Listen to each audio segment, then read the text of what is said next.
Insurance incident there. Okay. Our next speaker is Dr. Krishnamurti.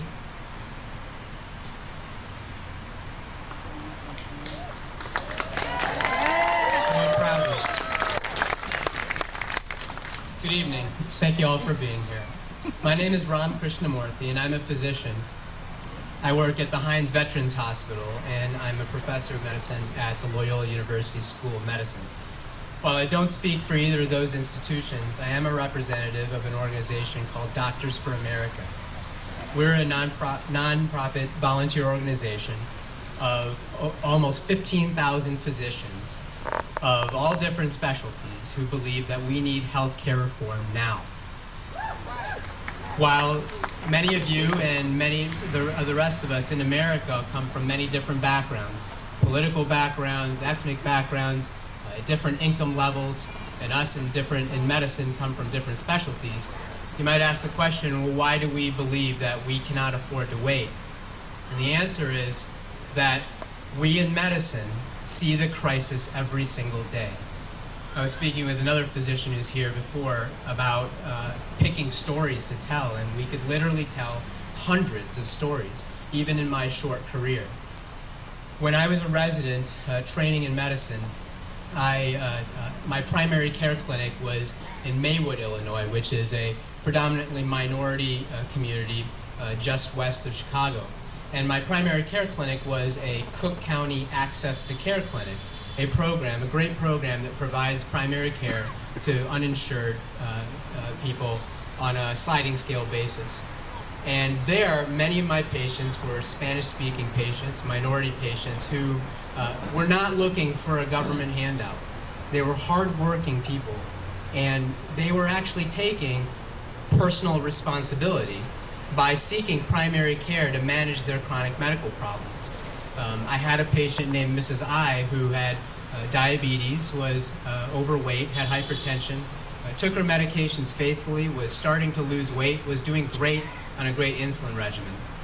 Well, last year, as many of you know, the Cook County system, debt-ridden, and with a public safety net system that is grossly underfunded, had to close our Access to Care clinic down last year. I've lost track of Mrs. I don't know where she is, but I imagine that she, like many of my other patients, either had to travel farther for their primary care, don't get primary care anymore, or end up in the emergency department with complications of their chronic medical diseases, or to get refills for medications, and the emergency department is no place to get primary care. Last week I heard a story of Mrs. Chopra, an Indian American woman who also was a hardworking legal immigrant who had kidney failure, and her mother donated a kidney to her, and she received a kidney transplant. Did it successfully and faithfully took her transplant medications, and then she became unemployed, lost her job, and lost her employer-based health insurance. She was an example of somebody who had to choose between putting food on the table and taking her medications. Well, predictably, not taking her medications led to failure of her transplanted kidney, the kidney that her mother donated to her. She was back on dialysis, and because she's on dialysis, now she's back on Medicare. An example of how prevention and coordination of care can prevent more expensive problems down the road. Yeah. Right. Yeah. You know, we see the crisis every day.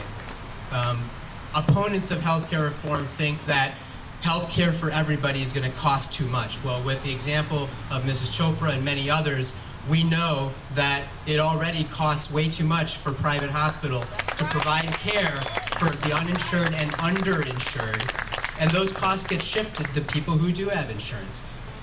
Opponents of healthcare say that, well, the government is going to intrude on the physician-patient relationship. We know in medicine that the private insurance industry already intrudes on the physician-patient relationship. Those things are not going to change are not going to worsen with healthcare reform. They're going to improve.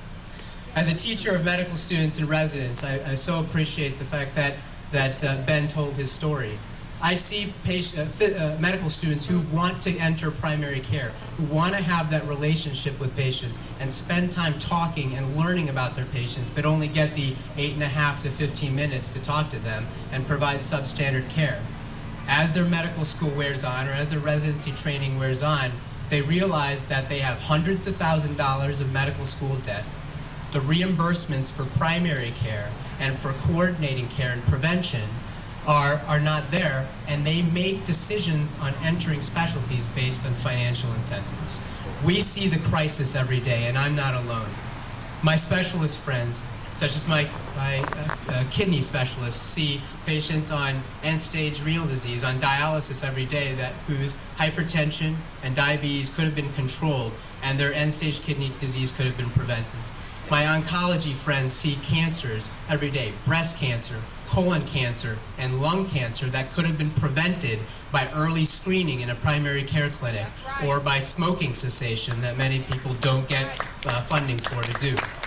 And yes, my intensive care unit friends end up putting elderly patients on mechanical ventilation because those patients who already had chronic medical conditions did not have the chance to tell their doctors about advanced directives of not wishing to be on mechanical ventilation.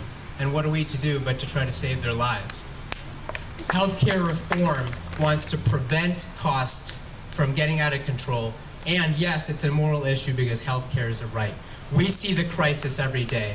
But I've also seen successes. I work in the VA, a government-run healthcare system, where I get to provide our veterans what I think is the best care available in America. I prevent medical problems from getting out of control. I provide home care services to keep elderly patients out of the hospital and at home with their family members. Yeah. I can provide them screening free of cost because that's preventative. Together, I see the hundreds of people here. Together, we can fight the opponents of healthcare reform who tell lies and confound an already complicated problem to bring the same kind of quality healthcare that our veterans receive to the rest of America. Yeah. Together, we can provide truth to an already complicated discussion. And we can work tirelessly, as we already have, as the great Senator Ted Kennedy did, to bring healthcare reform now, because we see the crisis every day, and we can't afford to wait any longer. Thank you very much.